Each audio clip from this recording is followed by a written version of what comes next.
Hello chess fans, today I want to show you two games I played over the board, and it was a team match, so I got to play the same opponent with both the white and black pieces, and this opponent was decently strong. They're around 2400 lead chess, so I think they were pretty good games. So the first game I decided to start off with e4, my opponent went for c6, the Caro Kann, d4, d5, e5, and here they played c5. And now, I thought c5 was a great choice against me because I really had no idea what I was doing, and I really don't know the theory against c5 too well, which is probably something I should brush up on. But after d takes here, e6, I knew the move was a3, and after bishop takes c5, here online, I have pretty much exclusively played queen g4, and I think my opponent told me they were expecting that after the game. And after queen g4, the line I don't like is after knight e7. Notice you can't take here, because rook g8, queen takes h7, and they get a ton of counterplay. So here, in my notes, I have bishop d3, and recently I had this game in which my opponent played queen b6. I'm not sure if my opponent had seen this game, but I really just did not like my position. I had to play here the move knight f3. Instead, I played the move queen e2, and after knight g6, knight c6, my opponent got a really nice position. And yeah, it was really just unpleasant the whole entire game. I really didn't like what was happening. So instead, I went for b4. And the idea is, after my opponent played bishop b6, now I just simply avoided that whole queen b6 line. And this is actually considered the main line. But here, queen g4 is a little bit less strong, I think, because sometimes there's positions where you don't even commit b4. Okay, but here instead I went knight f3. Now I kind of psyched myself out. I was like, okay, maybe the queen doesn't want to be on g4. In some positions, it can get kicked around with h5, queen g3, h4, queen f4, knight hit comes to g6, and I just got a little scared. So I played knight f3, and I think this is still the main line, so it's still completely a reasonable option. Here my opponent played knight e7, continuing from the main line. And here you just have to be careful of one thing. So your bishop wants to go to b2. Everyone can pretty much probably see that. The whole reason we push this b4 is to kick the bishop away and get the bishop to b2 to defend the weak e5 pawn. Now, one thing you got to be careful about here is the most natural move is, okay, I want to castle, let's go bishop d3. Now after knight g6, knight f4 is coming with the attack on the bishop, which you don't really want. So here I played knight d2. This is a very cunning move, I believe. And I was familiar with the idea you don't want to play bishop d3 right away because knight f4. So here my opponent kind of continued as if I'd played bishop d3 and went knight g6. Here I went bishop b2, and here knight g6 is not as potent a move because there's no knight f4 to attack the bishop. And here I think my opponent might be considered a mistake. He might have made a mistake. Knight d7. I don't really like this move. Me personally, I thought that the move castles was the better move. Now the engine points out h4 here, which is something I was thinking about, but I was planning to play g3, and I thought after bishop g7 castles that I should be better, and he could even think about f6 ideas in the future, and so maybe knight d7 is not ideal, because now your bishop is really bad. So here I played c4, which the engine really didn't like. Here the engine just said I could play h4, and this came with a miscalculation by me, because here they had the move queen c7, I was calculating in my head, and the only way to defend this pawn was to go queen e2, but that gives up c2. But here the engine points out a cool move, see if you can find it. So now, it's not too hard to see what the best move is. The best move is c4. Idea is if take, we take back and we're defending the pawn. So what if they take? And this is what I calculated in the game, and I didn't really like my position. The idea was c5, and I saw this all in the game, but I thought that after knight takes f3, he could sack here, threatening mate, bishop d4, and here I calculated bishop a5. And I didn't like my position because, okay, I have to move my king to e2. Now, take a few seconds, you can probably see the engine evaluation on the side, which maybe was a mistake by me to put that there, but yeah, this position is plus 2.5, but I just did not really think that this position was very pleasant for me, and looking at this position from a 5 moves back and with your king on e2, you see it started seeing ghosts. Like, I thought maybe there's like some b6, bishop a6 threats to mate me, I don't know, queen comes to d6, he plays e5 quickly, it just looked very unpleasant, so I decided not to go for that. And instead of h4, I went for c4 immediately. So c4 immediately is just a pretty simple idea. If takes, I take here. It's an inaccuracy, but I don't believe it's that bad a move. The engine still claims that white has a plus 0.5 advantage here because of black's sort of inaccurate play with knight d7. So here my opponent played queen c7. I defended my pawn. And here my opponent played knight b6. And I really didn't understand the move knight b6. It doesn't really make sense because your whole idea was the pressure here. I expected castles. I was planning to play g3. And then I expected f6. And I thought the position was slightly unpleasant for me. But I still think that I should be slightly better. But instead knight b6, which I was happy to see, I played c5. Yeah, you pretty much have to play c5 here. And here they probably should have gone back to d7. But they went to a4. And after bishop d4, if you notice, this knight is pretty much dominated. They're almost playing down a piece. And here they played a6, which was the move I was expecting. I played queen e3, clamping down on b6 and also activating my bishop. And here they was pretty much the nail in the coffin. My opponent was saying that they probably should have played b6, and my plan here was to play this nice move c6. And notice they have no way to attack the pawn, and their pieces are completely stuck. You might say, oh, okay, let's go b6. The idea being, okay, to free the knight now. Here after bishop b3. If knight here, you have the nice move. Bishop takes here. And what's the idea is after takes here, we're simply going to mate them if they castle. So they can't castle, and their bishops are terrible. So this position is around +4. So that was my plan. So instead of that, instead of basically trying to get their knight out, they decided to play b5, which now you're just down a piece. So this I was really happy to see. I thought that I put some pressure on my opponent, and they really managed to fumble it here, to fold under the pressure. And here the engine says I should castle, but who is going to prevent me from playing h4? Just such a nice move. So the idea is just to push the pawns and get an attack. I was even considering castling queenside in some positions, but probably not, because then he can go a5 and even think about moving the knight. So then here I castled, which in case you say, okay, h4 doesn't really make much sense, which is probably true in hindsight. Probably I should go h5, but okay, it's hard to say. Here my opponent went knight f5, which I didn't think made any sense. Your knight is pretty much your only good piece. So why would you trade it off for this bishop? Now you just have bad pieces. All of these pieces are bad. This is a bad piece. Those two bishops are a bad piece. The position is closed. Just a nice position. So here I developed. We saw bishop e6, knight f1. The idea was to go knight g3 and attack the pawn. Queen b8 I thought was a smart move, because one of my ideas was to play queen f4, but now f6 would win a pawn. So here I went rook a8. I was threatening to go bishop a8 and try to put pressure on this, maybe by getting the knight to f4. Rook e8. That I thought was a reasonable move. Here I went knight g3, and here I think my opponent kind of missed my idea. I think in hindsight my opponent should go for the move h6, and it's really kind of weird. What does the move h6 do? But my idea was to go knight h5, and what h6 does is it allows you to get king h7, which defends this pretty crucial h6 square, as we'll see becomes more important in the game. And after queen f4, queen g3, he can play rook g8 and defend himself here. So I think h6 was a really critical move to see, but yeah, this position is still +5, so probably didn't matter much. So here I went queen f4. I'm threatening to take here, and here I thought he would go here, and after here, it's just getting mated soon. So I didn't really expect him to do that. Or sorry, I kind of expected him to do that, but he didn't end up doing it. And now here, he blundered. Here I expected king g8, and I was planning to go for bishop a1, which puts more pressure here, and I'm going to follow that up with knight g4 and something like this. The other plan I had was knight g5 immediately. And for example, if he does a nothing move, you have the move knight takes f7 here, which is a nice tactic that I managed to find in the game after takes here. Make sure you don't play here, because then they can take your knight. That's something you got to be careful of. Here, attacking the rook, and okay, let's say he takes, we're actually just mate here. It's mate in 3. See if you can find that by yourself. But okay, not mate in 3, it was mate in 5, I think. So after knight h5, he played a blunder, bishop e7, and after queen g3, there's no way to defend mate. Here after bishop f8, knight f6 would win the exchange. So played g6. I played knight f6 takes, h6, queen f4, attacking the pawn, king h7. I played bishop e3, g5, and here, see if you guys can find the best move. So it took me a little while. After here, I kind of calculated that after rook g8, I don't have any mates. I couldn't see anything. For example, if here he had rook g6, and in my eyes, he was defending here. Now it's +12, but why not just play the best move, knight takes g5, and this is forced mate in 4.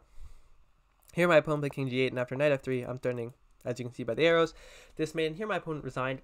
So putting this game on analysis, I didn't think I played that well, but I actually just played 17 cent pawn game. I made 3 inaccuracies, and played with 95% accuracy, so I was pretty happy with this game, beating someone who's pretty close to my strength, and playing a nearly flawless game.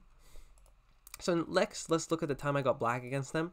So I was kind of really happy in the opening for black. So we got this Italian, bishop c5, c3, d6, and yeah, that's how I like to play the Italian with a6. So I'm just on aired it out. So knight bd2. Here my opponent didn't castle, which is sort of becoming a more popular way to play this, where you just simply avoid castling, and sometimes you can attack on the queen side, on the king side. So knight bd2, and sometimes you can even launch the knight here. So here I played the move a6, and here my opponent I think made a bad move. Now he played the move b4, and it doesn't really look like that bad a move. But if you conceptually think about the ideas of the Gyoko piano with the queenside expansion, it doesn't really make sense. Okay, what's my idea with a6? The idea is to move the bishop back to the a7 square. So if you go for something like bishop b3, let's say, my move is going to be bishop a7. And after castles, my move is going to be castles. So why did you pretty much give me bishop a7 for free? Not only that, but you created weaknesses on the queen side, which, as we'll see in the game, I tried to target.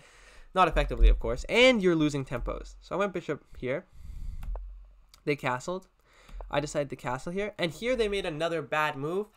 And here I was very happy, because my spidey sense pretty much went off here. I was thinking, no, there has to be something wrong with what he did. And here, after the game, I pointed out to my opponent here, I have this move knight g4. And after rook e2, I have this move king h8. After h3, I have f5. So I pointed this all out to my opponent. I knew this idea. I've seen this several times before. But I was just really fuzzy about the details in the game. And then I played my move. And 1 second later, I was like, oh, I had knight g4. I should have seen that. And here the idea is, if they take, for example, after knight h2, here you have this nice move, g3. Queen h4 is actually a mistake, believe it or not. Because here they have the really nice move, queen e1, defending this. And let's say g3 now, they can move their knight back. And the position is terrible. We lose a tempo. So what we have to do is go for this move g3 first, attacking the knight. Now, if he goes here, we can go for the move bishop g4. And the idea is just to sack there. For example, if queen e1 now, takes, and after queen h2, it's unstoppable mate. So that would have been a nice find. And I assume after this, the only move to basically continue the game is e takes f5. And after knight h6, some of you might be scared of the move g4. Just know they really shouldn't push their pawn to the king like this. Here you have the move knight takes f5. And I'll be honest, I've never seen this move knight takes f5 before, because no one's ever been bold enough to play this. But after takes, the idea is you're going to get 3 pawns for it. And your pieces are all great. Your queen's coming to the attack. Just a wonderful position. So yeah, that's why rook e1 should not be followed by moves like b4. So here you played rook e1. And the other move you can play is move b5. After queen b3, a5. Here's just a sample line. You sack a pawn, you go for this, and then you still go for this same knight g4 idea, and you have this ridiculous tactic with bishop takes f2 at knight e3. So yeah, the position is just really fresh. Instead, I played the move d5, and you can actually have this whole position just up a tempo. For example, if you went a3 back here after castles, knight b2, bishop a7, rook e1, here you can play the move rook e8, and if they go for b4, you have d5. So you can really just play this position up a tempo if you really want. So maybe a little bit poor for me. If b4 here, you can also go d5, and you're playing up a tempo. But okay, I played down a tempo, which is also actually fine. After here, the only move I was really expecting was knight e4, and here I was really struggling to find a move. Now the move I ended up picking in the game is king h8. Now if you've been a fan of the channel for a long time, you'll notice that I've had this exact position with h6 on the board. And just take a few seconds to see if you can find the move for white.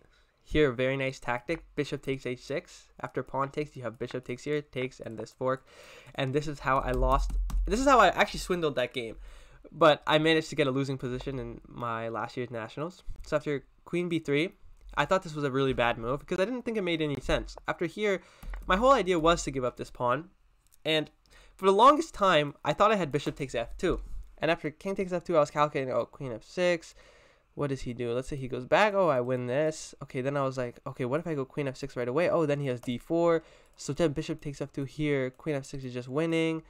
Let's say he goes back. I take. Somehow he wins this. Okay, so I wasn't really seeing anything. Because after bishop takes f2, king takes f2, queen f6, there's knight f3, defending the knight. So then I finally realized that, and I was like, oh, snap. I have to do something else. And here the engine, I ended up playing knight takes c3. But the engine offers an absolutely savage idea, c6. This is actually just incredibly beautiful, because the idea is just you're just defending the knight. And next turn I'm going to play b5 and win the bishop pair. So for example, let's say he goes knight f3, natural move. Okay, b5, attacking the bishop, takes. Okay, attacking the queen and the knight. So let's say he goes here. We just take that.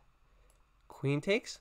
And here, take a few seconds and see if you can find the move for black that gives the advantage. It is so ridiculous. It is, think about the most ridiculous move on the board. So just take a few seconds to see if you can find it. This is a very nice move. And if you found it, you should give yourself a pat on the back, because like it would probably take me like 10 minutes to find this over the board. Bishop d4, what a move! That is just so crazy. If takes, they take, and the rooks are disconnected, you're gonna win the exchange here. So this is a sample line, and this is what the position might look like. Material is equal, but black clearly is better here because their activity is too much. Okay. So that's what I should have probably done. An engine says after c6, black slightly better. But instead I went knight c3, which gives white back the advantage.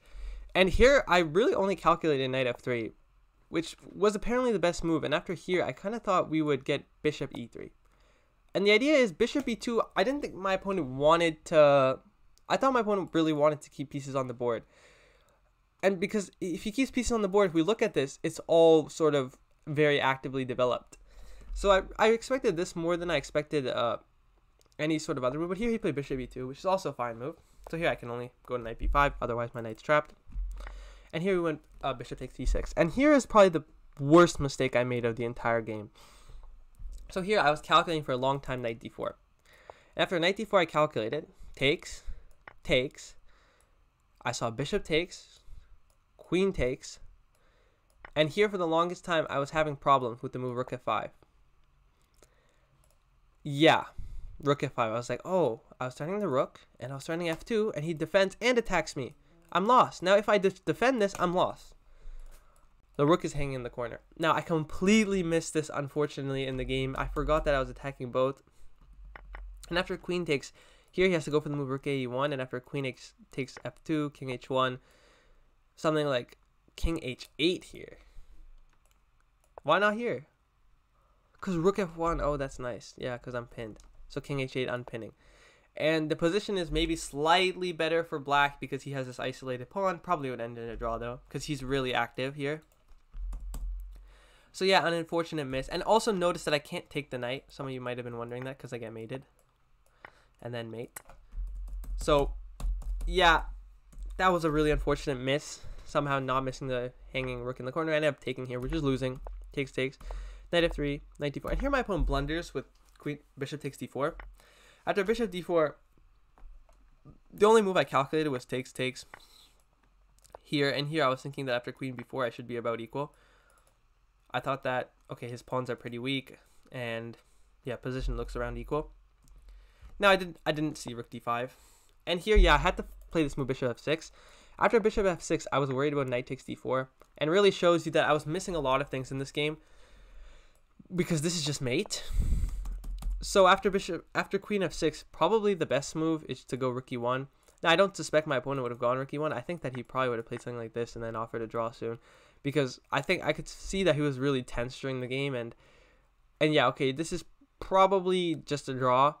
And you might think, oh, maybe it's not a draw because white's up a pawn. And yeah, really, realistically, only white can win here. But the chances for more than a win here more than a draw here for white are not as high as you probably think. This bishop is really nice. There's pawns on both sides of the boards, and this pawn is isolated, so probably going to be a draw.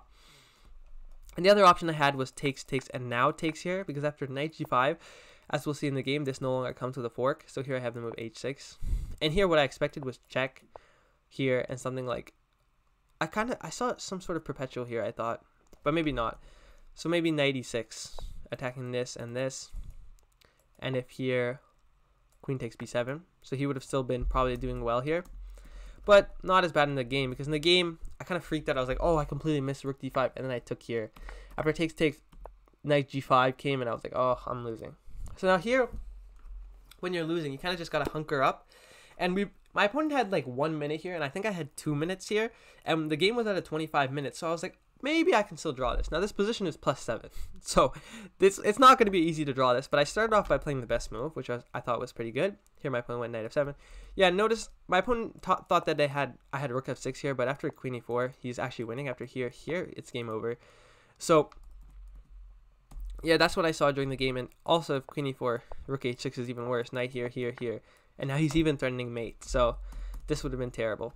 So I can't play rook f6, and the rook d6 runs into here. So I had to play rook b8, getting out of the way. Here I sacked, bringing the bishop to e5 to defend c7. And here he played g4. I think this was the start of the errors by my opponent. g4 itself is not a big error. Here I played b6. Here, idea of b6 was to be able to defend the bishop when it comes to c5. So g6 here, I played rook f8, and the idea was to kick the queen out of here. I was thinking he would go to queen h5 and I could take the pawn on b4. He did go queen h5, and after takes, here, here, I actually have a fortress, and this is a drop. So that's how I went from completely losing to maintaining a fortress. All you got to do is, what happens when you blunder? So I made one blunder, and then right after that, I made the losing blunder. But then I was able to calm my nerves with the minute I had left, and now we're both around a minute here. So I won't look too deeply into any of these moves. Engine gives a lot of these moves mistakes. And yeah, sometimes I went bishop f4 here and bishop d6. I just couldn't remember when. So I just assumed that I played rook e8 every time. King d7, rook f6, queen e4. Here I played rook f8, d4, king g8, d5, bishop f4, a5, bishop d6. And here he went queen e6 after king h8, he went queen e4. And yeah, I think he was offering a draw here because the position, there's no way to make progress. Now, at this point, we were both at 4 seconds. So my mind was like, hey, you know what? If I repeat the position, it's going to be a draw, right? But I don't really want to draw. So I was like, let's go for the win. And I played rook f4, which, yeah, went from plus 0.5 to plus 30. Because after queen e8, rook f8, takes. Kudos to my opponent. He played this with like 2 seconds left. And then here I flagged because I was calculating all the stuff. And yeah, here I'm just losing, I think. So yeah, kudos to my opponent. We were playing on 5-second delay, and I got way too overconfident. Sometimes you make very large mistakes with no time on the clock. So yeah, that was the end of today's video, guys. I think that I played some really interesting games. And yeah, this loss, usually I'm usually really annoyed when I lose. But after this loss, I couldn't really be annoyed. The position was absolutely insane. And like there were so many complications at all times, and it was really a nightmare to calculate. And I hadn't had any like rest during the other games. All of my rounds are like back to back, no lunch break, and they're all 25 minutes. Every single game goes down to like less than a minute. So I was like, yeah, I was tired on this. My calculation suffered, and my opponent played a good game too. So yeah, definitely a great game by my opponent. And my first game, I think, was a more accurate showing of how I usually play. But yeah, I definitely, crazy positions are my type of position. So my opponent managed to beat me in my favorite type of position. So good job to them. So yeah, that's the end of today's video, guys. If you liked the video, please remember to like and subscribe, and tell me what you guys want to see next. I'll see you guys in the next one.